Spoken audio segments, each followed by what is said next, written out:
चलो स्टार्ट करते हैं अब बायनोमियल थ्योरम, या जिससे बायनोमियल एक्सपांशन भी बोल सकते हो।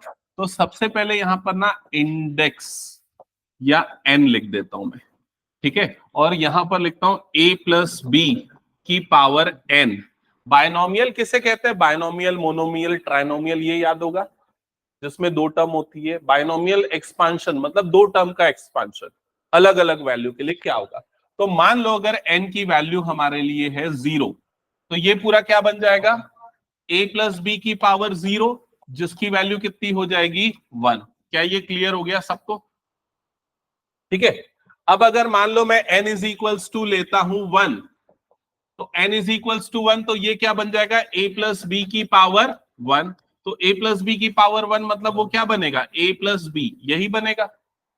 अब अगर मान लो मैं यहां पर लेता हूं n इज इक्वल्स टू 2, तो ये क्या बन जाएगा? a प्लस बी की पावर 2। तो ये क्या होगा? a की power 2, a square plus 2ab plus क्या होता है? b square. अब अगर मान लो मैं यहां पर ले रहा हूं n इज इक्वल्स टू 3, तो ये क्या हो जाएगा? a प्लस बी की पावर 3। ठीक है, तो क्या होगा term? a cube plus 3a square b plus 3ab square plus b cube, ये होता है a प्लस बी का होल क्यूब। अब अगर मान लो मैं n की वैल्यू 4 ले रहा हूं, तो क्या हो जाएगा? a प्लस बी की पावर 4। अब बताओ इसका एक्सपांशन क्या होगा? तो इसका एक्सपांशन क्या होगा? इसका एक्सपांशन होगा a की power 4 plus 4a cube b plus 6a square b square plus 4ab cube plus b की पावर 4, ऐसा होगा। ऐसा आप किसी भी टर्म का एक्सपांशन निकाल सकते हो n की कोई भी वैल्यू लेके, बस अगर आपको कुछ सर्टेन रूल्स पता है तो। अब वो यहां पर रूल्स, या जिससे आप बोल सकते हो ऑब्जर्वेशंस, वो यहां पर हम एक बार डिस्कस करते हैं। तो पहला ऑब्जर्वेशन, इंपॉर्टेंट ऑब्जर्वेशन क्या है? देखो, हाँ अभी लिखो मत, बस 2-3 मिनट देखो, ऑब्जर्वेशन बताओ। यहां पर फर्स्ट कंडीशन में n की वैल्यू क्या थी? 0। मुझे एक्सपांशन में कितना टर्म मिला? 1। दूसरे में n की वैल्यू क्या थी? 1। एक्सपांशन में कितने टर्म्स? 2। n की वैल्यू 2, कितने टर्म्स? 3। 3 में कितने टर्म? 4। और 4 में कितने टर्म? 5। तो बायनोमियल एक्सपांशन में हमेशा नंबर ऑफ टर्म्स हमें कितने मिलेंगे? एक ज्यादा मिलेंगे। मतलब कितने मिलेंगे? n plus 1। n की भी जो भी वैल्यू है प्लस 1 नंबर ऑफ टर्म्स। पहला ऑब्जर्वेशन। दूसरा ऑब्जर्वेशन हम यहां से देखते हैं, नीचे वाले एक्सपांशन से। यहां पर a मेरा पहला टर्म है और b मेरा दूसरा टर्म है। तो पहले टर्म की पावर क्या थी? 4। पहले टर्म की पावर 3, फिर 2, फिर पहले टर्म की पावर 1, फिर पहला टर्म गायब, मतलब उसकी पावर क्या हो गई? 0। और दूसरे टर्म की पावर यहां पर क्या थी? 0, फिर 1 2 3 4। इसका मतलब क्या कि पहले टर्म की पावर n से घटते हुए कहां तक जाएगी? 0 तक, और दूसरे टर्म की पावर 0 से बढ़ते हुए कहां तक जाएगी? n तक। n मतलब जो हमारे लिए यहां पर क्या था? 4। ऐसा हर जगह होगा, जैसे पावर 3, पावर 2, पावर 1, और पावर क्या हो गई? 0, और b की पावर 0 1 2 3। समझ में आया कि नहीं ये चीज? तो ये मेरा सेकेंड ऑब्जर्वेशन है कि जो मेरी फर्स्ट टर्म है, ठीक है, उसकी पावर जो है वो n से रिड्यूस होते कहां तक जाएगी? 0 तक। और जो सेकेंड टर्म है उसका जो एक्सपोनेंट है, एक्सपोनेंट मतलब पावर, वो 0 से बढ़ के कहां तक जाएगी? n तक। क्या ये सेकेंड ऑब्जर्वेशन समझ में आया सबको? अब आते हैं थर्ड ऑब्जर्वेशन पे। थर्ड ऑब्जर्वेशन जो आप देखोगे कि यहां पर जैसे a की पावर थी 4, यहां a की पावर 3, b की पावर 1, तो 1 प्लस 3 कितना हो गया? ये पावर 2 और 2, 2 प्लस 2 कितना हो गया? 4। पावर 1 प्लस 3 कितना हो गया? 4। वैसे ही ये टोटल जो पावर n है उसके बराबर आ रहा है। वैसे यहाँ पर पावर 3, 2 प्लस 1 कितना हो गया? 3, 1 प्लस 2 कितना हो गया? 3। तो हर एक टर्म में जो a और b के एक्सपोनेंट है उनका जो सम होगा वो किसके बराबर होगा? n के बराबर होगा। समझ में आ गया ये चीज? तो इसको लिखने के लिए मैं ऐसा मानता हूं, a की पावर x है, b की पावर y है, तो हमेशा x प्लस y का जो सम होगा वो किसके बराबर होगा? n के बराबर होगा, जो एक्सपोनेंट का सम। ये लॉजिक क्लियर हो गया सबको? और क्या ऑब्जर्वेशन यहां आप लोगों को दिख रहा है वो बताओ, क्या दिख रहा है? अगर मुझे, जैसे देख लो, अगर ये ऑब्जर्वेशन से हम a प्लस बी की पावर 5 का एक्सपांशन लिखना चाहें, है ना, तो आप कुछ चीजें समझ गए कि पहली टर्म उसकी क्या आएगी, a की पावर 5, दूसरी टर्म क्या आएगी, a की पावर 4, इसकी पावर कम होगी और b की पावर क्या आ जाएगा 1, तीसरी टर्म क्या आएगी, a की पावर 3, b की पावर 2, अगली टर्म क्या आ जाएगी, a की पावर 2, b की पावर 3, अगली टर्म क्या आएगी, a और b की पावर क्या हो जाएगा 4, और आखिरी टर्म क्या आ जाएगी, b की पावर 5। क्या ये समझ में आया सबको? तो आप किसी का भी एक्सपांशन के टर्म्स लिख सकते हो, लेकिन एक चीज यहां पर मिस हो रही है हमसे, और वो क्या है, ये नंबर्स, और इनको क्या बोलते हैं, कोफिशिएंट्स। तो अब कोफिशिएंट कैसे पता करें, उसका भी कोई रूल, कोई लॉजिक होना चाहिए। तो उसके पीछे भी एक लॉजिक है, ध्यान से देखो क्या। अगर आप ऑब्जर्व करोगे तो पहले और आखिरी का कोफिशिएंट हमेशा क्या होगा, 1, बीच के ही कोफिशिएंट बदलते हैं। तो वो कैसे निकलते हैं, जैसे इन दोनों का कोफिशिएंट क्या था 1, तो 1 + 1 कितना हो जाएगा 2, तो ये कोफिशिएंट कितना आ गया 2। वैसे ही देखो, इसका कोफिशिएंट 1 था, इसका कोफिशिएंट 2 था, तो 1 + 2 ये वाला कोफिशिएंट कितना आ जाएगा 3, ये 2 + 1 ये वाला कोफिशिएंट भी कितना आ जाएगा 3। अगर मैं सिर्फ कोफिशिएंट को अगर मैं लिखूं या अरेंज करूं तो देखो क्या बनेगा, पहला कोफिशिएंट 1 था पहले वाले के लिए, दूसरे वाले के लिए कितना आया 1 1, तीसरे वाले के लिए कोफिशिएंट क्या है, देखो 1 2 1, ऐसे ही आया 1 2 1। अगले वाले के लिए कोफिशिएंट क्या आ जाएगा 1, और 1 + 2 ये कितना हो जाएगा 3, 2 + 1 कितना हो जाएगा 3, और फिर क्या आ जाएगा 1। तो चेक करो, देखो 1 3 3 1, यही आ रहा है कोफिशिएंट। अगले वाले का कोफिशिएंट क्या आएगा 1 4 6 4 1, तो चेक करो यहां पर 1 4 6 4 1। क्या ये क्लियर हो गया? अब अगले टर्म के लिए कोफिशिएंट क्या आएगा, तुम लोग खुद लॉजिक लगाओ, बताओ। 1 5 10 10 5, और ये क्या आ जाएगा 1। मतलब इसका कोफिशिएंट हमने पता कर लिया, ये आएगा 1, जिसे लिखने की जरूरत नहीं है, प्लस ये हो जाएगा 5, प्लस ये हो जाएगा 10, प्लस ये हो जाएगा 10, फिर ये हो जाएगा 5, और लास्ट में क्या आ जाएगा 1। क्या ये क्लियर हो गया? अब अगर समझ में आया तो मुझे बताओ a + b की पावर 6 का एक्सपांशन क्या होगा, a की पावर 6 प्लस, तो कोफिशिएंट ऐड हो जाएगा 1 + 5 कितना हो गया 6, a की पावर 5 b प्लस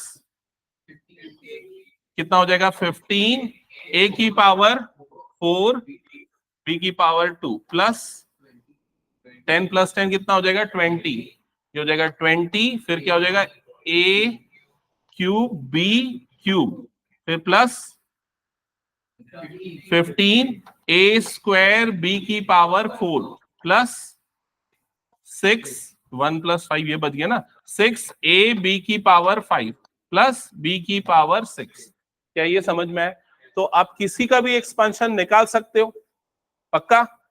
तो a + b की पावर 12 का एक्सपांशन बताओ क्या आएगा। तो a + b की पावर 12 का एक्सपांशन के लिए आप टर्म्स तो लिख दोगे, लेकिन फंस जाओगे ये कोफिशिएंट निकालने में। अगर मुझे a + b की पावर 12 का एक्सपांशन चाहिए तो मुझे इसके कोफिशिएंट को 11 तक लिखना पड़ेगा। समझ में आ रहा है? ये जो ट्रायंगुलर शेप में जो कोफिशिएंट बन रहा है, इस ट्रायंगल को कहते हैं पास्कल्स ट्रायंगल, और आपको इस पास्कल्स ट्रायंगल को 11 तक बनाना पड़ेगा, तब जाके आप 12th का एक्सपांशन लिख पाओगे। तो ये लॉजिक तो बढ़िया है, लेकिन लॉजिक के साथ एक प्रॉब्लम है, सिर्फ एक छोटी सी प्रॉब्लम की हमें क्या लिखना पड़ता है, कोफिशिएंट्स लिखना पड़ता है। क्या ये क्लियर हो गया? अब कोफिशिएंट का क्या हम कोई शॉर्टकट खोज सकते हैं? तो इसमें भी एक शॉर्टकट है, समझना। जो हमने पढ़ा था, किसमें पढ़ा था, पिछले चैप्टर कौन सा पढ़ा था हमने, परमिटेशंस एंड कॉम्बिनेशंस। तो ये जो एक्चुअल में जो कोफिशिएंट होते हैं ना, कॉम्बिनेशन रूल फॉलो करते हैं। मैं यहां से बताता हूं, जैसे इसके लिए n की वैल्यू हमारे लिए क्या थी 2, तो ये कितना बन जाएगा 2c0, ये कितना बन जाएगा 2c1, और ये क्या बन जाएगा 2c2। 2c0 की वैल्यू 1, 2c1 की वैल्यू 2, और 2c2 की वैल्यू 8। इसके लिए n की वैल्यू कितनी थी 3, तो क्या बनेगा देखो 3c0, ये क्या हो गया 3c1, ये क्या हो गया 3c2, और ये क्या हो गया 3c3। क्या ये क्लियर हो गया? वैसे ही अगर मुझे इसके कोफिशिएंट निकालने हैं, जिसमें n की वैल्यू कितनी है 5, तो क्या बनेगा coefficient 5c0 5c1 5c2 5c3 5C4 and 5C5। तो ये भी हमारे लिए एक शॉर्टकट मिल गया। क्या ये समझ में आया सबको? तो अगर इस लॉजिक को फॉलो करते हुए मैं a प्लस बी की पावर 12 का एक्सपांशन निकालना चाह रहा हूं, तो बताओ क्या होगा कोफिशिएंट के साथ। सबसे पहले कोफिशिएंट क्या आ जाएगा 12C0, फिर क्या आएगा a की पावर 12। समझ में आया? अगला टर्म क्या आएगा बताओ 12C1 a की पावर 11 b की पावर 1। अगला टर्म 12C2 a की पावर 10 b की पावर 2। अगला टर्म 12C3 a की पावर 9 b की पावर 3। ऐसा करते करते जाएंगे 12C11, तो a की पावर कितना हो जाएगा 1 और b की पावर कितना हो जाएगा 11, और आखिरी टर्म क्या आ जाएगा 12C12 और b की पावर कितना आ जाएगा 12। क्या ये समझ में है सबको? तो अब हम किसी का भी एक्सपांशन इस तरीके से निकाल सकते हैं। अब अगर इसे मैं जनरलाइज करूं, जनरलाइज करने का मतलब मैं ये बोल रहा हूं कि अगर मान लो मैं बोलता हूं a प्लस बी की पावर n है, तो बताओ इसका एक्सपांशन क्या होगा। सबसे पहली टर्म क्या आएगी nc0 a की power n plus nc1 a की पावर n-1 और फिर क्या हो जाएगा इंटू बी। क्या ये समझ में आ रहा है सबको? अगली टर्म क्या आएगी बताओ प्लस nc2 a की पावर n-2 b की पावर 2 बढ़ते जाएगी, प्लस ऐसा करते हुए सेकेंड लास्ट टर्म बताओ क्या आएगी nc(n-1) a की पावर 1 b की पावर n-1 और आखिरी टर्म आएगी ncn b की पावर n, क्योंकि a की पावर वहां पर क्या हो गई 0। तो ये जो आपको एक्सपांशन दिख रहा है इसी को कहते हैं बायनोमियल एक्सपांशन या फिर बायनोमियल थ्योरम। समझ में आ गया सबको ये चीज? तो ये वाला चीज आपको नोट डाउन करके रखना है। ये सारी चीजें आपकी इच्छा, ठीक है, कहीं कहीं पर लॉजिकली यूज हो जाता है,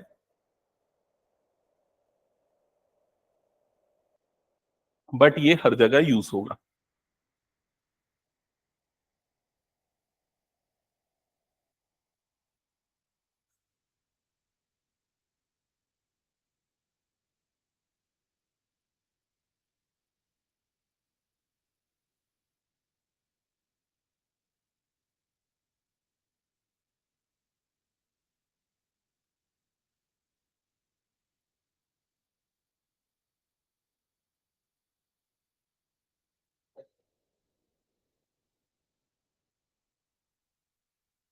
कुछ डाउट है? हाँ पूछ जल्दी लक्ष्य। यहां पर हाँ, तो ये सेकंड लास्ट है ना, तो बी की पावर बढ़ेगी ना, पहले 0 थी फिर 1 हुई फिर 2 हुई 3 हुई, आखिरी वाले में n तक जाएगी, तो आखिरी के पहले क्या होगी। जैसे आखिरी वाला 10 जा रहा है बी की पावर 10, तो उसके पहले में बी की पावर क्या होगी 9, मतलब क्या हुआ 10-1 ही तो हुआ ना। समझा कि नहीं? हो गया सबका ये? ओके, हटा दो क्या ये पूरा, जल्दी बताओ। हम्म, चलो अब एक और मेरा क्वेश्चन है, लॉजिकली समझो। अगर मान लो मैं यहां एक छोटा सा चेंज कर दूं, सपोज मेरा चेंज ये है कि a प्लस बी की जगह a माइनस बी की पावर n कर दूं, तो क्या होगा। अगर मैंने प्लस बी की जगह माइनस बी लिख दिया तो क्या होगा। तो एक्सपांशन में जहां जहां पर b की पावर एक ऑड नंबर है वो वाली टर्म क्या हो जाएगी नेगेटिव। तो पहले में b है क्या, नहीं, तो पहली टर्म में कोई चेंजेस नहीं होगा। दूसरी टर्म में b की है लेकिन उसकी पावर क्या है 1, तो वाली टर्म क्या हो जाएगी नेगेटिव। तो क्या बन जाएगा -nc1 a की पावर n-1 इंटू बी। क्या ये लॉजिक समझ में आया सबको? अगली टर्म क्या हो जाएगी +nc2 पॉजिटिव, क्योंकि b की पावर क्या है 2, nc2 a की पावर n-2 और b की पावर 2। अगली टर्म क्या होगी बोलो जल्दी, नेगेटिव -nc3 a की पावर n-3 b की पावर 3। ऐसा करते हुए प्लस माइनस चलेगा, आखिरी टर्म क्या होगी पॉजिटिव की नेगेटिव, बताओ। करेक्ट, वो डिपेंड करेगा n के ऊपर। एन अगर इवन नंबर है तो आखिरी टर्म पॉजिटिव, एन अगर ऑड नंबर है तो वो नेगेटिव। समझ गए ना ये चीज? तो क्या ये भी क्लियर हो गया सबको एक्सपांशन में? ओके। अब मेरा नेक्स्ट क्वेश्चन है, अगर मान लो मैं 1 प्लस एक्स का एक्सपांशन निकालना चाहता हूं, 1 प्लस एक्स की पावर एन का, तो क्या करना पड़ेगा मुझे? ए की जगह पे क्या डाल देंगे? 1, और बी की जगह पे क्या डाल देंगे? x। अब ए की जगह 1 डालने से 1 की पावर कुछ भी हो वो नंबर क्या बन जाता है? 1। तो ए पूरी तरीके से हट जाएगा और बी की जगह पे सिंपली क्या आ जाएगा? x। तो एक्सपांशन क्या बनेगा इसका? nc0 ये नहीं आएगा, प्लस nc1 ये नहीं आएगा, और क्या बन जाएगा? x प्लस अगला टर्म nc2 ये नहीं आएगा, और ये क्या बन जाएगा? X square plus nc3 x cube. ऐसा करते हुए आखिरी टर्म क्या बन जाएगा? ncn x की पावर n। क्या ये सबको समझ में आ गया? और अगर यहां माइनस आएगा तो क्या होगा? पहला पॉजिटिव, दूसरा नेगेटिव, फिर पॉजिटिव नेगेटिव, इस तरीके से चलेगा। तो ये सारी चीजें जो मैं लिख रहा हूं लिखते चलो, काम आएंगी डायरेक्ट यूज करने के। प्रखर ध्यान दे रहा है कि नहीं दे रहा है? चलो पूछता हूं तेरे से एक क्वेश्चन।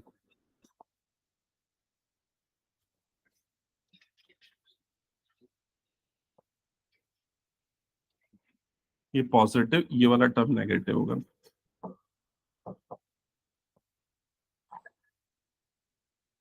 यहां तक क्लियर सबको? हाँ पूछ।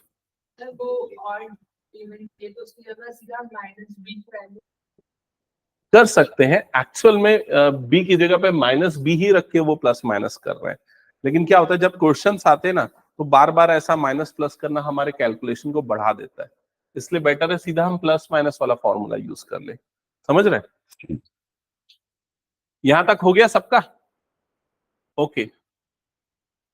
अब एक आखिरी चीज मैं यहां पर बता रहा हूं, वो ये कि अगर आप इस पैटर्न को ऑब्जर्व करो, यहां पर ध्यान देना, अभी जो मैं दिखा रहा हूं और उसी से मैं क्वेश्चन पूछूंगा।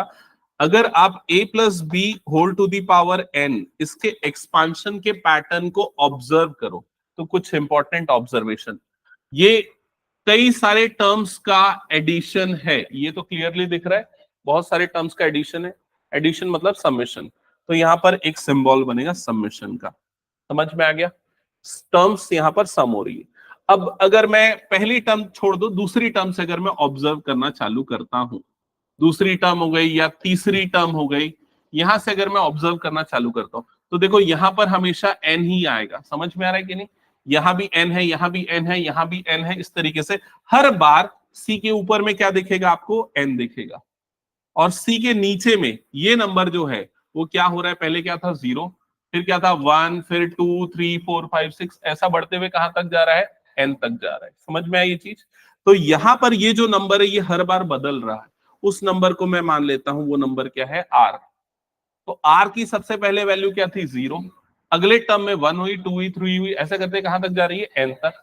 तो मैं सबमिशन में ये बताऊंगा कि r की वैल्यू 0 लेंगे, फिर प्लस करेंगे, फिर अगली वैल्यू क्या लेंगे? 1। ऐसा करते हुए हम कहां तक जाएंगे? n तक। तो r की वैल्यू 0 से लेके r की वैल्यू हम कहां तक जा रहे हैं? n तक। क्या ये क्लियर हो गया सबको? अब ये देखते हैं, जनरलाइज कर रहा हूं मैं इस चीज को, तो a की पावर में क्या आएगा बताओ? a की पावर में यहां n था, यहां क्या आया? n-1, यहां क्या आया? n-2। मुझे 1, 2, 3 अगर देखा जाए, यहां n माइनस क्या था? 0, यहां n माइनस क्या था? 1, n-2। तो ये जो नंबर यहां पर आ रहा है वही नंबर यहां पर भी आ रहा है, देख रहे हैं? तो क्या लिखूंगा a की पावर में? a की पावर क्या आ जाएगा? n-r। अब लॉजिक समझ में आया, तो b की पावर क्या आएगी बताओ? b की पावर क्या आएगी? r, क्योंकि जो टर्म नंबर यहां पर आ रहा है वही नंबर यहां पर भी आ रहा है, तो ये क्या हो जाएगा? b की पावर r। क्या ये क्लियर हो गया? इसको भी बाइनोमियल एक्सपांशन बोलते हैं, ये उसका कॉम्पैक्ट फॉर्म है इसी का, और वो एक्सपांडेड फॉर्म है। क्या ये लॉजिक समझ में आया सबको? ओके। ये इसका मतलब होता है समेशन। इसको यूज कैसे करते हैं समेशन को? सबसे पहले r की जगह 0 डाल दो, तो क्या बनेगा? nc0, a की पावर n, b की पावर 0, मतलब ये टर्म। फिर समेशन है इसलिए लगाओ प्लस, r का एक नंबर बढ़ा दो, तो r का अगला नंबर क्या हो गया? 1। 1 डालो, जो भी टर्म बनी लिखो, फिर लगाओ प्लस, फिर आर का अगला नंबर डालो। इस सिंबल का ये मतलब होता है। स्टैटिस्टिक्स में यूज करते थे मेरे ख्याल से। हाँ, समेशन में प्लस ही होता है। एक और आता है मल्टीप्लिकेशन, लेकिन आप लोगों के में नहीं है अभी 12th तक में। तो ठीक है, तो ये हो गया, सबको हटा दो फिर इसको मैं। ओके, अब मेरा एक सिंपल सा क्वेश्चन है, ये बताओ कि अगर मैं ए की जगह पे 0 और बी की जगह पे 1 रखूंगा तो इसकी वैल्यू क्या आएगी? सॉल्व करके बताओ।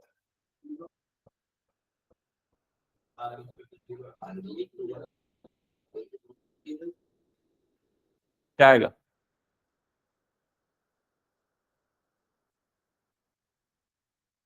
ए की जगह पे ए, मतलब ये ए, इधर पे ए की जगह पे 0, बी की जगह पे 1 ना। हाँ, तो क्या आएगा? 0 आएगा। थोड़ा सा कॉमन सेंस यूज करो। अगर मैं ए की जगह पे 0, बी की जगह पे 1 डाल रहा हूं तो 0 + 1 ये कितना हो गया? 1। 1 की पावर n कितना आएगा? 1। आंसर क्या आएगा? 1। अब तुम लोग गलती कहां पर कर रहे हो? तुम लोग यहां रख रहे हो, है ना, 0 यहां पर, 1 यहां पर, तो 0 × 1 मतलब क्या हो गया? पूरा का पूरा 0।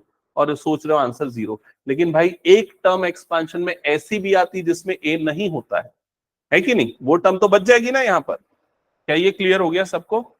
ठीक है, तो ये सब छोटी मोटी चीजें ध्यान रखना। चलो अब स्टार्ट करते हैं क्वेश्चन सॉल्व करना। हटा दूं मैं इसको फिर? हाँ, तो सबसे first question, expand each of the expressions. तो आपको इसका एक्सपांशन बताना है।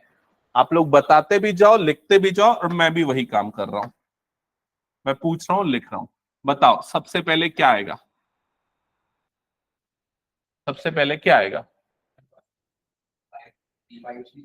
5c0 लिखने की जरूरत है क्या फॉर्मूला? सबसे पहले क्या आएगा? 5c0, क्योंकि n की वैल्यू 5 है। अच्छा, ये लिख देता हूं, n हो गया 5। a की जगह पे क्या आ रहा है यहाँ पर? 1। और b की जगह पे यहाँ पर क्या आएगा? 2x। माइनस है मतलब प्लस माइनस साइन चलेगा, पहला पॉजिटिव दूसरा नेगेटिव। तो सबसे पहले 5c0, a को लिखने की कोई जरूरत नहीं क्योंकि वो 1 है, सीधे हम b को लिखेंगे। तो पहले में तो वैसे भी b नहीं आता है, तो ये 5c0 बस आएगा। प्लस अगला नंबर क्या आएगा बताओ? 5c1, इसको तो लिखना ही नहीं है, और ये क्या हो जाएगा? 2x की पावर 1। क्या ये क्लियर? एक गलती की है मैंने, क्या क्या गलती की है मैंने? यहां पर माइनस नहीं लिखा, ये वाली टर्म क्या हो जाएगी? नेगेटिव। समझ में आ गया? क्योंकि बीच में माइनस है ना। ठीक है, अच्छा चलो लिखते जाओ तुम लोग। अगर मान लो दिक्कत जा रही है ना, तो मैं यहाँ पर एक्सपांशन का पूरा वो लिख देता हूँ फॉर्मूला, क्योंकि 1 + x की पावर n का एक्सपांशन मैंने लिखवा दिया था। 1 - x की पावर n का, 1 - x की पावर n का एक्सपांशन मैंने लिखाया था। क्या लिखाया था? nc0 minus nc1 × x plus nc2 × x² minus nc3 × x³ plus so on. तो बस वही चीज यहां पर अप्लाई कर रहे हैं। तो सबसे पहली term 5c0 minus 5c1, 2x की पावर 1। अगली टर्म क्या आ जाएगी? प्लस 5c2, 2x होल की पावर कितना आ जाएगा? 2। अगली टर्म क्या लिख रहे हो? Minus 5c3, 2x whole to the power 3 लिख रहे हो। अगली term plus 5c4, 2x whole to the power 4। अगली term minus 5c5, 2x whole to the power 5। क्या ये आ गया सबका एक्सपेंशन? बताओ। अब 5c0 की वैल्यू बताओ क्या होती है? 1। पिछली क्लास याद है ना, nc0 कितना होता है? 1। तो 5c0 कितना आ जाएगा यहाँ पर? 1 माइनस nc1 कितना होता है याद है? भूल गए लग रहा है। ये मैंने पूरा नोट करवाया है। nc1 क्या होता है? nc1 होता है n। तो 5c1 कितना होगा? 5। और ये कितना बना? Into 2x। क्या ये क्लियर? हाँ, अब अगला टर्म है 5c2। कैलकुलेट करने का 5c2 शॉर्टकट तरीका मैंने बताया है। क्या है शॉर्टकट तरीका? आयुष बता, क्या है शॉर्टकट तरीका 5c2 कैलकुलेट करने का? करेक्ट। तो ये जो नंबर है वो नंबर इनटू ये 2 लिखा है ना, तो उसको एक रिड्यूस करेंगे तो अगला नंबर क्या हो जाएगा? 4। और नीचे में क्या आ जाएगा? 2 × 1। ओके, कैलकुलेट करो, बताओ क्या आ रहा है? हाँ, नहीं, मेरे को नहीं पता।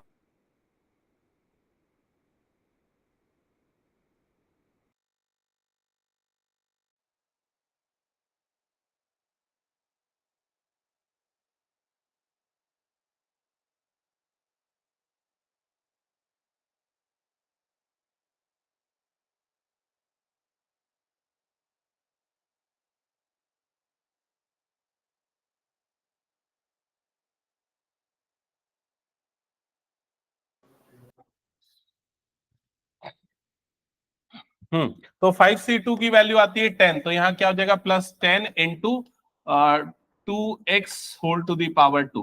5C3 कितना होता है? क्या बात कर रहे हो? 5C3 5C2 दोनों बराबर होते हैं, तो ये भी कितना आ जाएगा 10, तो -10, और ये कितना हो गया 2x whole to the power 3 plus 5C4 किसके बराबर होता है? 5C1 के बराबर होता है, मतलब कितना हो जाएगा 5, तो ये वाला नंबर आ जाएगा 5 × 2x whole to the power 4। और 5C5 की वैल्यू कितनी होती है? 5C5 होता है 1, तो ये हो जाएगा माइनस, ये हो जाएगा 2x whole to the power 5। बाद में पूरा सिंप्लीफिकेशन कर लो, समझ में आया ये? वो आपका फाइनल एक्सपांशन होगा। अच्छा, अब ये बता दो फ्रैंकली, कितने बच्चों को ये 5C1 5C2 5C3 कैलकुलेट करना नहीं आता? तेरे को नहीं आता? आता है। सीमा नहीं आता, और प्रखर आता है? पक्का? वो नहीं आता शॉर्टकट मेथड, चलो मैं बता देता हूँ। ठीक है, बाकी बच्चे इसको कंप्लीट कर लो, ये फिर कर लोगे ना सिंप्लीफिकेशन, न्यूमेरिकल आंसर। हटाऊं मैं इसको? नेक्स्ट क्वेश्चन बनाओ बाकी सब। ठीक है, और मैं तुम लोगों को समझा देता हूं जिनको नहीं आता कैलकुलेट करना। तो सबसे पहले कुछ नोट पॉइंट यहां पर मैं बता रहा हूं, सुनना, ध्यान रखना। ठीक है, कि कभी भी NC0 होगी या NCN होगी, तो ये दोनों वैल्यू कैलकुलेट करने की जरूरत नहीं, इसकी वैल्यू हमेशा कितनी आती है 1। जैसे अगर मान लो तुमको 10C0 निकालना है, नहीं निकालना, 1 आता है। 10C10 निकालना है, नहीं निकालना, इसकी वैल्यू भी कितनी आएगी? 1 आएगी। समझ गए? दूसरा रूल ये है, दूसरा रूल ये है कि NC1 की वैल्यू N के बराबर होती है। जैसे अगर मान लो तुमको निकालना है 5C1, तो कैलकुलेट नहीं करना, वो किसके बराबर होगा? 5 के बराबर होगा। क्या ये रूल क्लियर हो गया? तीसरा रूल ये है कि अगर मान लो कभी भी तुमको, जैसे मान लो तुमको निकालना है 5C2 की वैल्यू, तो क्या करो, ये जो भी नंबर ऊपर लिखा है वो लिखो 5 × एक कम कर दो, अगला नंबर क्या आएगा? 4। कितने कम करके लिखना है? जितने नंबर यहाँ लिखे, जैसे 2 लिखा है ना, तो 5 × 4, और नीचे में ये जो नंबर लिखा है वो आ जाएगा 2 × 1। जैसे अगर एक बेटर एग्जांपल बताता हूं, मान लो तुमको निकालना है 10C4 की वैल्यू, तो कैलकुलेट करने के लिए क्या करोगे? सबसे पहला नंबर आ गया 10 × एक कम करो तो कितना हो जाएगा? 9, एक और कम करो तो कितना हो जाएगा? 8, एक और कम करो तो कितना आ जाएगा? 7। कितने देर तक जाएंगे? जो नंबर यहाँ पर लिखा है 10C4 मतलब 4 नंबर तक जाएंगे, और नीचे में क्या आ जाएगा यहाँ पर? 4 × 3 × 2 × 1। समझ में आया लॉजिक? अब इसी लॉजिक को अप्लाई करके बताओ 6C2 की वैल्यू क्या आएगी?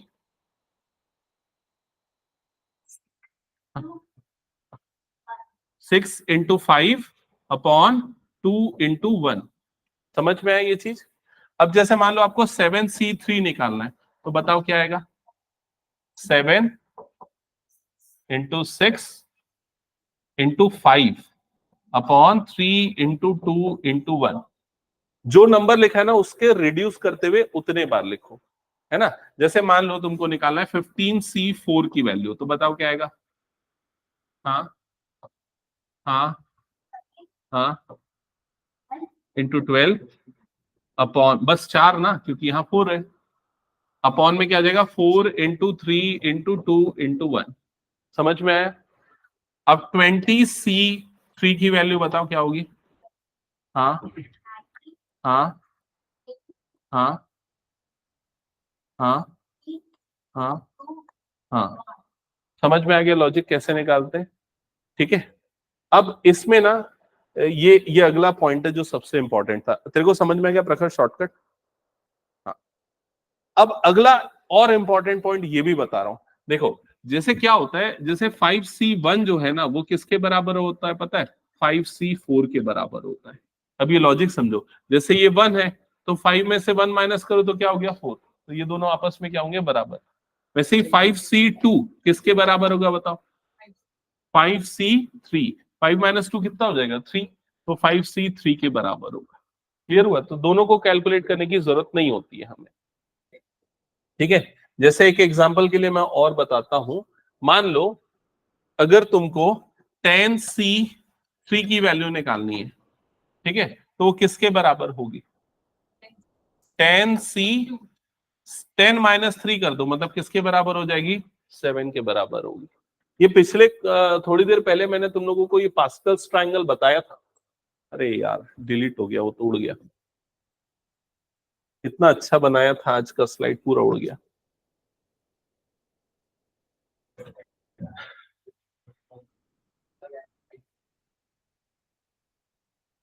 चलो कोई बात नहीं, तुम लोग सॉल्व कर रहे हो ना।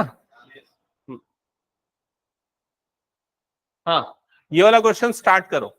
तो ये वाला क्वेश्चन सॉल्व करने के लिए सबसे पहले किसका एक्सपेंशन लिखोगे, a - b की पावर n का। बताओ a - b की पावर n का एक्सपेंशन, या 5b n रहने देता हूं, चलो बताओ a - b की पावर n का एक्सपेंशन क्या होता है, क्या होगा, nc0 a की power n minus nc1 a की power n-1 into B, plus nc2 a की power n-2 into B square, plus minus so on, ऐसे ही चलते जाता है।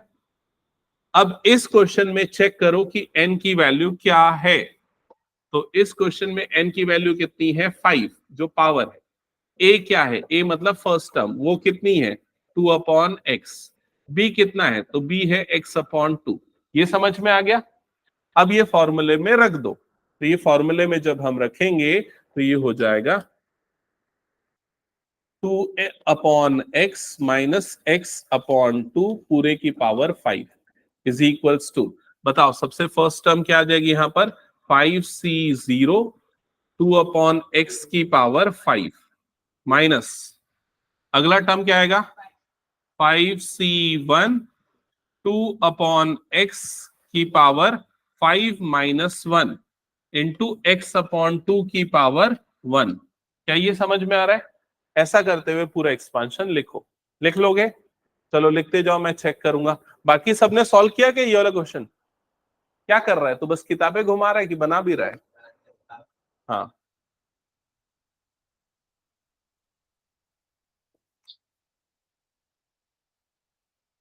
अच्छा हमने वो टेस्ट नहीं कंडक्ट कराया था, परसों लूंगा वाला टेस्ट ना मैं, कौन सा, परमिटेशन कॉम्बिनेशन का।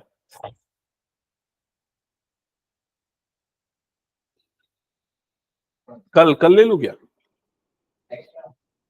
कल कल क्या फिजिक्स और केमिस्ट्री रहता है ना तुम लोगों का, 4:30 से साढ़े कितने बजे से स्टार्ट होता है, 5:30, हाँ तो कल 4:30 से 5:30 दे दो टेस्ट। ठीक है, अब मैं तो टेस्ट लूंगा, तुम लोग को देना है दो, नहीं देना मत दो, मैं क्या करूं।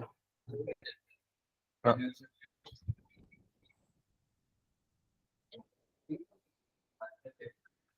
सॉल्व करो फटाफट सारे बच्चे जल्दी इसको, बन गया।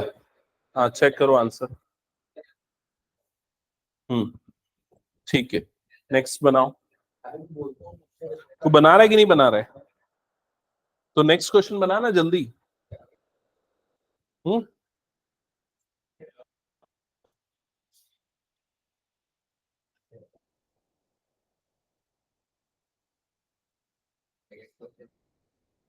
ये वाली बुक ले ले।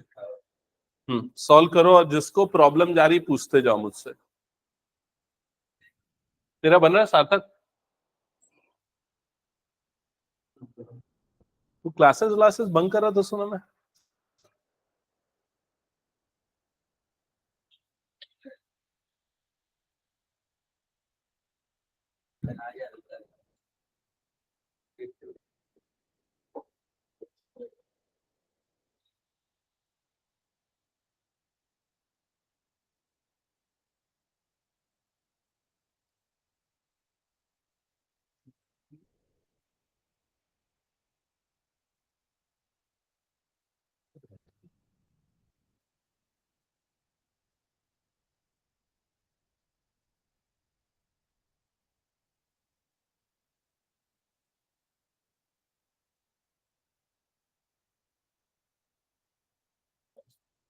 पूरे तो पूरा बनाओ, तब तक रुकना नहीं है। सुबह उठने के बाद ऐसा करता है कि ब्रश कर लिया मैं, आगे काम खुद अपने आप करना चालू करते हैं ना, वैसे करो।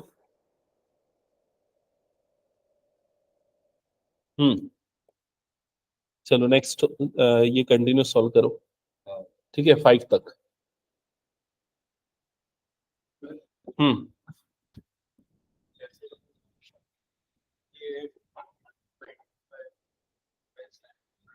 हम्म ये इसी का आंसर है क्या?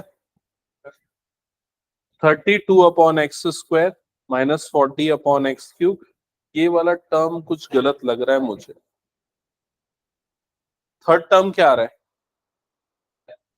थर्ड टर्म ये भी गलत किया है यार। x⁵ आएगा ना, है ना? देखो मैं बुक दे रहा हूँ, उसमें से वेरीफाई कर। हाँ। हम्म इसके आंसर्स पीछे दिए हुए हैं, उसमें से वेरीफाई करना। ओके, और मुझे बताना कौन से क्वेश्चंस नहीं बन रहे हैं।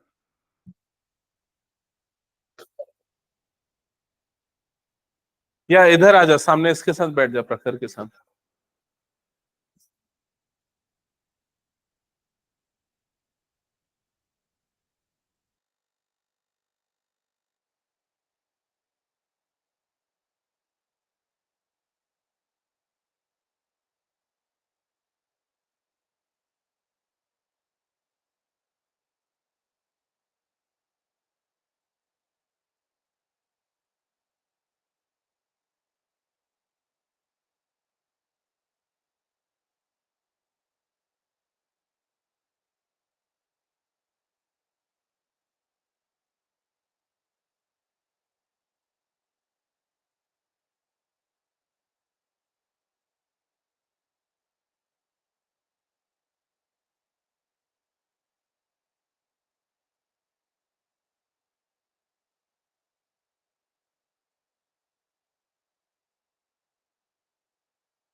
ओके ठीक है, कुछ डाउट होगा तो बताना। जयती बन रहा है क्वेश्चंस?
सेकंड हटा रहा हूँ ना, थर्ड। जयती सॉल्व कर रहे हो कि नहीं क्वेश्चन, एक बार बताना। ओके ठीक है। Yes sir.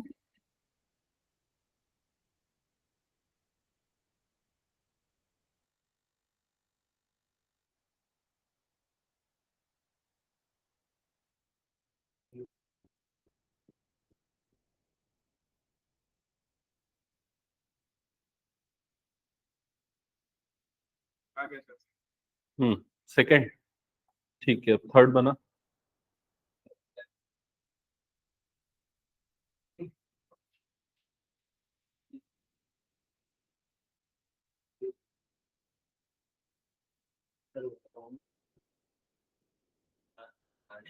आता हूँ मैं, देखता हूँ।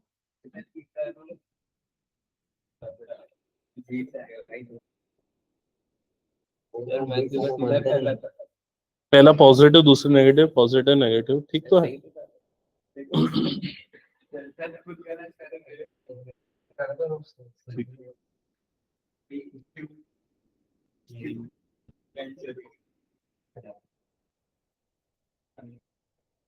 तो अभी तक वही वाला बना रहा है,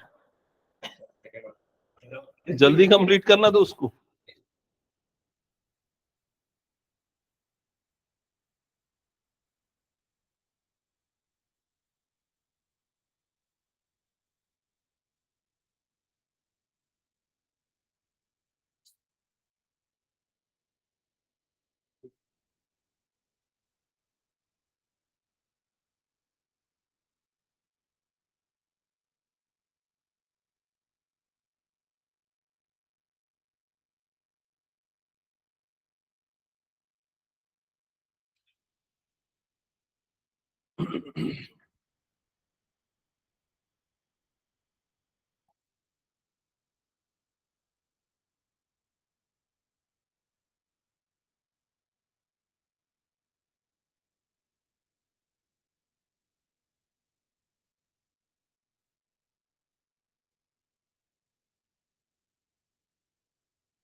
अच्छा सुनो, ये नंबर्स के कैलकुलेशन के लिए ना पूरा मत करो ऐसा कैलकुलेशन, नहीं तो हो जाएगा फिर, आज बनेगा नहीं। कैलकुलेटर यूज कर लो एग्जाम में।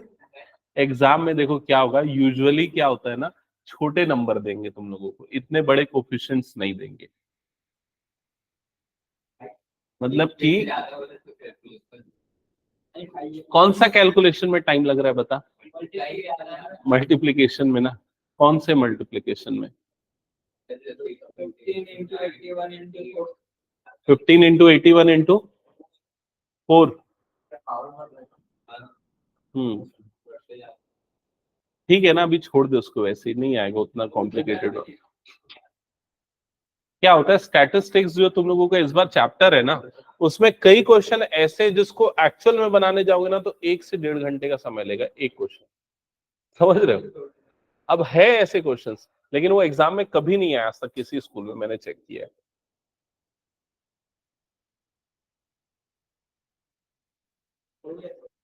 तो ये एक बार चेक कर लो, ये सेकंड थर्ड का बस एक्सपांशन मैं बोल रहा हूं, देख लो वो सही किया कि नहीं, कैलकुलेशन में चेक नहीं कर रहा हूं। सबसे पहले 6c0 लिखा होगा जिसकी वैल्यू आती है 1, फिर 2x की पावर 6 माइनस 6c1 की वैल्यू कितनी आती है 6, फिर 2x की पावर 5 इंटू 3 की पावर 8। अगला टर्म क्या आया 6c2 का वैल्यू बताओ क्या होगा?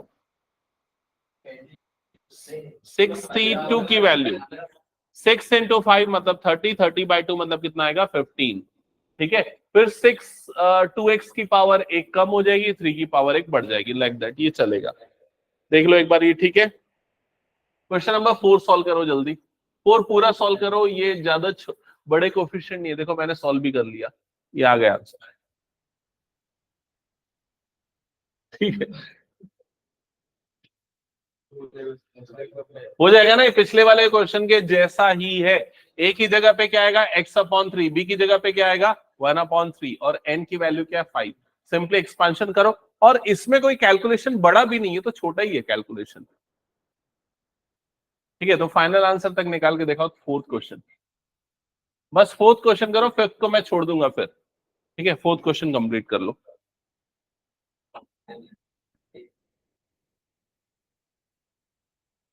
ये इसको इरेज कर देता हूँ, नहीं तो छाप लोगे। ठीक है, हाँ।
फोर्थ बना क्या?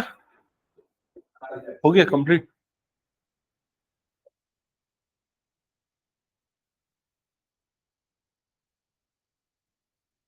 3 की पावर 5, ओके।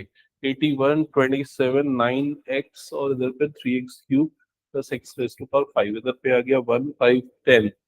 ओके, 10x और 5x³, ठीक है, सही है पूरा। नेक्स्ट बना। हाँ, और बाकी बच्चों का बना कि नहीं? ठीक है,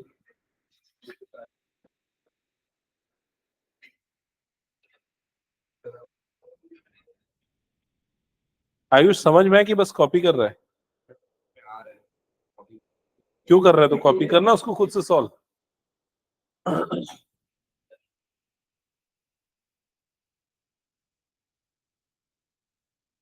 सॉल्व कर उसको खुद से, उसको कॉपी नहीं करना है, नहीं तो फिर वो जो मेरा ऑब्जेक्टिव वो कैसे कंप्लीट होगा, कि तुम लोग सीखो उसको, तभी तो डिफिकल्ट क्वेश्चन में जब हम आगे जाएंगे तो अप्लाई कर पाओगे ये।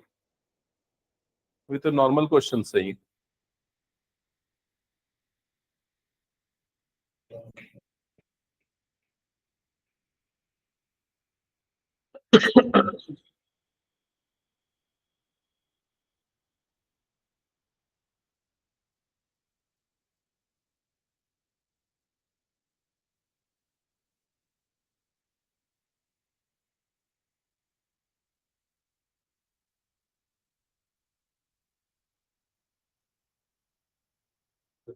सुयश कौन सा क्वेश्चन बना रहा है? फोर्थ हो गया कि बचा है? हम्म,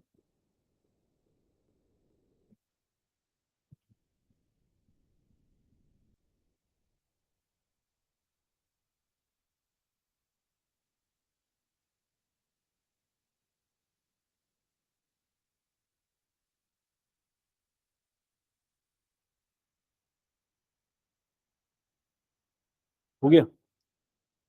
नेक्स्ट सॉल्व कर।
क्या हुआ, बनाना आगे बन गया, फोर्थ फिफ्थ क्वेश्चन बना, बन गया फिफ्थ। अच्छा ये बताओ, फोर्थ सबने बना लिया क्या? सीमा हो गया फोर्थ?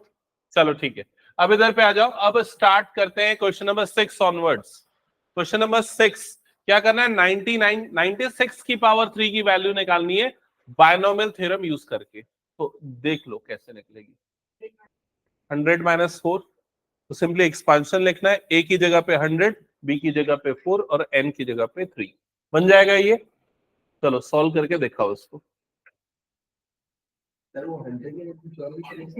क्या लेना चाहता है, क्या लेना चाहता है बता ना तू। हाँ तो ले तू और सॉल्व करके दिखाना।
हाँ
हाँ कितना है?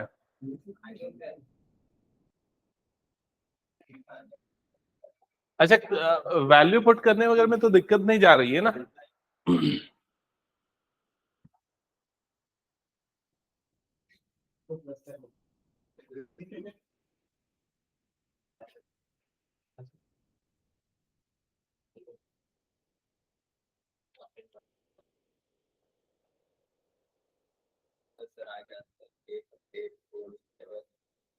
अच्छा एक एक करके ना मुझे टर्म्स बताओ, टोटल कितनी टर्म्स आएंगी ये तो सबको पता है, कितनी आएंगी टोटल एक्सपेंशन में? 4 टर्म्स।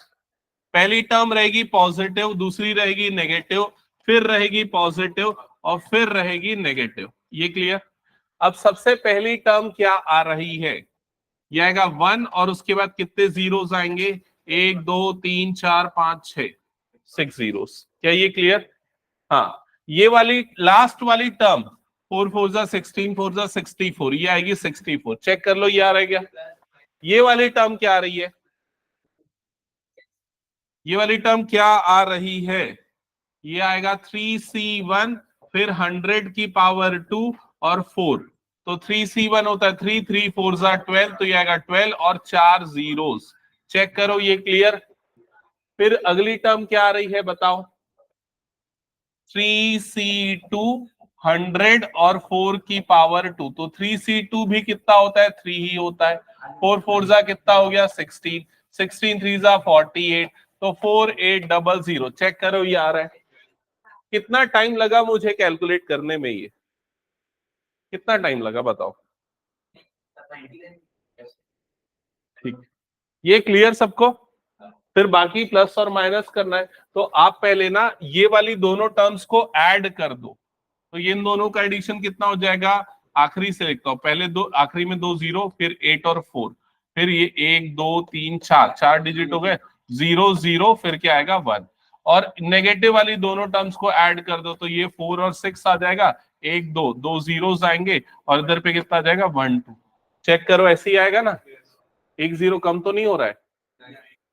ठीक है, हाँ।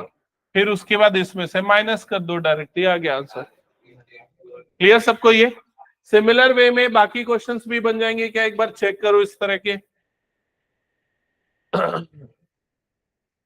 कौन कौन से क्वेश्चन है? हाँ, इसी के जैसे 102 भी बन जाएगा। हाँ, 100 प्लस 2 करना है। अगले क्वेश्चन में क्या करना है? 100 प्लस 1, अगले में 90 100 माइनस 1। ठीक है, ओके। हाँ, ये वाला बताओ। इसमें पूछ रहा है using binomial theorem indicate which number is larger. कौन सा नंबर इसमें बड़ा है, आपको बायनोमियल थ्योरम यूज करके बताना है। तो ये तो सीधा सीधा नंबर है 1000, और ये है 1.1 की पावर 10,000। तो ऑब्वियसली आप इसको सोचोगे कि इसको कैसे सिंप्लीफाई करें, तो उसको सिंप्लीफाई करने के लिए हम लिखेंगे 1 प्लस 0.1 की पावर 10,000। क्या ये समझ में आया सबको? बायनोमियल लगाना है तो ऐसा तो दो टर्म में ब्रेक करना पड़ेगा ना। हाँ, अब इसका एक्सपांशन बताओ क्या होगा? सीमा बताइए, सीमा बताओ क्या होगा एक्सपांशन? सबसे फर्स्ट टर्म क्या आएगी? हाँ, ऊपर में 10,000 और नीचे में 0, फिर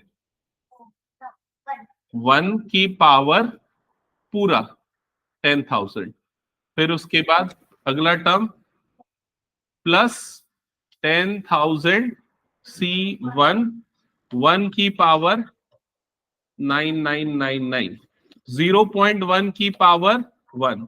क्या ये क्लियर सबको? प्लस ऐसा करते हुए बहुत सारी टर्म्स आएंगी।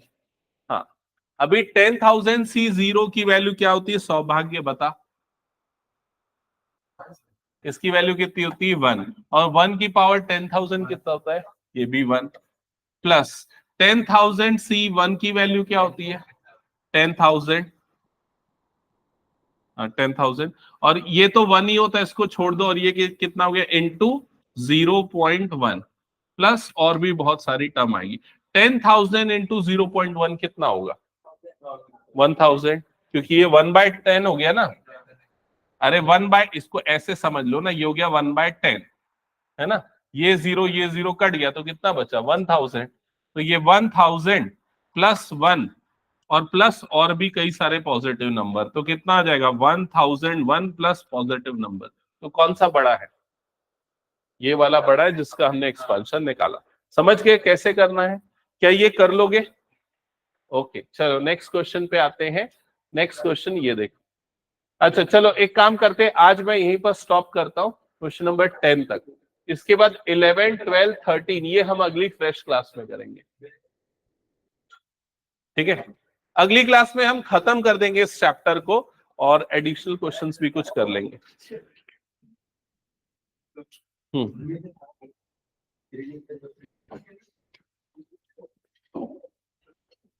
तो तुम लोगों की मैथ्स की जो क्लास है ना, उससे